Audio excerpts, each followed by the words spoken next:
ان مساجد کی وجہ سے پوری کائنات کی خوبصورتی ہے۔ آپ جانتے ہیں آپ صلی اللہ علیہ وسلم جب مکہ سے مدینہ کی طرف ہجرت کر کے گئے ہیں تو آپ نے اپنے گھر کو تعمیر نہیں کیا، سب سے پہلے اللہ کے گھر کو تعمیر کیا۔ یہ مساجد کو تعمیر کرنا دراصل یہ تو انبیاء کا شیوا ہے، انبیاء کا کام ہے۔ پہلے دور کے نیک بادشاہ اللہ کے گھروں کو تعمیر کرتے تھے اور تاریخی گھر بناتے تھے اللہ تعالیٰ کے، اور آج کے بادشاہ، آج کے حکمران اللہ کے گھروں کو شہید کرتے ہیں۔ بسم اللہ الرحمن الرحیم۔ سامعین محترم، آپ حضرات جانتے ہیں پوری روئے زمین پر سب سے خوبصورت ترین جگہ کون سی ہے، سب سے اچھی اور محبوب جگہ کون سی ہے؟ آئیے ہم جانتے ہیں، حدیث کی روشنی میں آپ صلی اللہ علیہ وسلم نے فرمایا احب البلاد الی اللہ مساجدها، پوری روئے زمین پر سب سے محبوب ترین جگہ جو اللہ کے نزدیک ہے وہ مساجد ہے۔ وابغض البلاد الی اللہ اسواقها، اور پوری روئے زمین پر سب سے بدترین جگہ ہیں وہ بازار ہیں۔ مساجد سب سے بہترین جگہ، اور مساجد کے بارے میں اللہ تعالیٰ فرماتے ہیں انما یامر مساجد اللہ من آمن باللہ والیوم الآخر، مساجد کو وہی لوگ آباد کرتے جو اللہ پر ایمان رکھتے ہیں، آخرت کے دن پہ ایمان رکھتے ہیں۔ مساجد کو آباد کرنا دو طرح سے ہوتا ہے، ایک اس میں نماز پڑھ کے اس کو عبادت سے آباد کرنا، ایک ہوتا ہے تعمیر کرنا۔ دونوں اس آیت سے مراد ہو سکتے ہیں۔ تو مساجدوں کی تعمیر وہ لوگ کرواتے ہیں جو اللہ پر بھی ایمان رکھتے ہیں اور آخرت کے دن پر بھی۔ پتہ چلا مساجد کی تعمیر ایمان والے کرتے ہیں، اور جو مساجد کو گراتے شہید کرتے ہیں تو اس کا مطلب یہ نکلا کہ یہ ایمان والے نہیں ہیں۔ کیسی عجیب سوچ ہے ان لوگوں کی جو یہ کہیں کہ مساجد کی وجہ سے ہماری خوبصورتی میں فرق آتا ہے، ہماری خوبصورتی خراب ہوتی ہے۔ ان مساجد کی وجہ سے پوری کائنات کی خوبصورتی ہے۔ آپ جانتے ہیں آپ صلی اللہ علیہ وسلم جب مکہ سے مدینہ کی طرف ہجرت کر کے گئے ہیں تو آپ نے اپنے گھر کو تعمیر نہیں کیا، سب سے پہلے اللہ کے گھر کو تعمیر کیا، مسجد قباء کو تعمیر کیا، پھر مسجد نبی اور دیگر مساجد کو تعمیر کیا۔ 6-7 مہینے بعد آپ نے اپنے گھر کو تعمیر کیا، اور یہ مساجد کو تعمیر کرنا دراصل یہ تو انبیاء کا شیوا ہے، انبیاء کا کام ہے۔ آپ جانتے ہیں مسجد اقصی کی تعمیر سلیمان علیہ السلام نے کی ہے۔ یہ بیت اللہ جو اللہ کا گھر ہے سب سے پہلے بنایا گیا روئے زمین پر، اس کی تعمیر انبیاء نے کی ہے، آدم علیہ السلام نے کی ہے۔ خود ابراہیم خلیل اللہ کا ذکر قرآن میں موجود ہے، اسماعیل ذبیح اللہ کا ذکر قرآن میں موجود ہے کہ انہوں نے اللہ کے گھر کو تعمیر کیا۔ تو میرے دوستو، اللہ کے گھروں کو تعمیر کرنا مساجد کو انبیاء کا کام ہے۔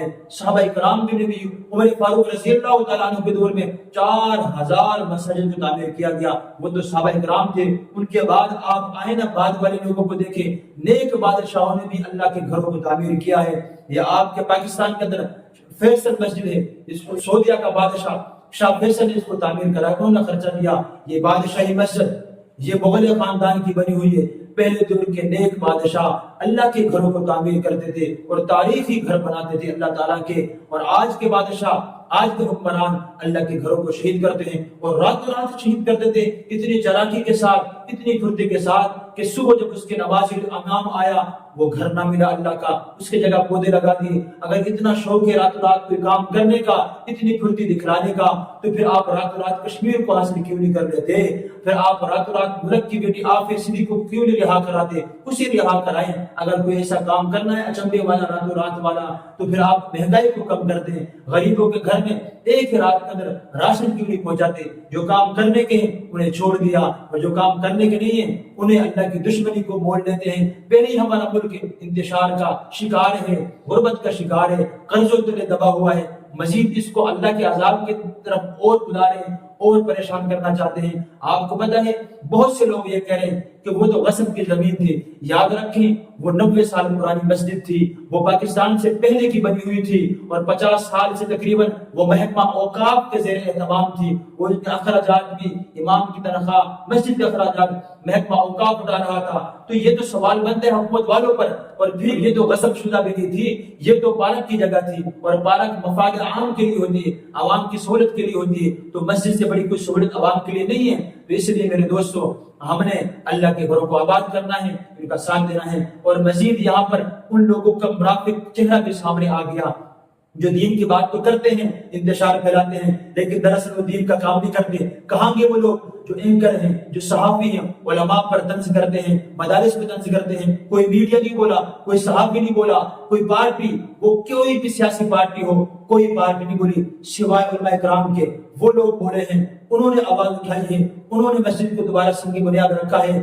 دوسری جتنی بھی پارٹیاں ہیں آپ کو کوئی نظر نہیں آئے گا، اللہ ماشاءاللہ کسی نے انفرادی کوئی بات کی ہو، لیکن بطور پارٹی کے کسی ایک نے بات نہیں کی، صحافیوں نے اور چینلوں نے اور نیوز والوں نے کسی نے کوئی بات نہیں کی۔ میرے دوستو، یہ ملک کے خیر خواہ نہیں ہیں، ملک کے خیر خواہ علماء کرام ہیں، یہ دینی جماعتیں ہیں، ان کا ساتھ دے، دست بازو بنے۔ اللہ سے دعا ہے اللہ ملک پاکستان کی ہر طرح سے حفاظت فرمائے، دینی جماعتوں کی، دینی اداروں کی حفاظت فرمائے۔ وآخر دعوانا الحمدللہ۔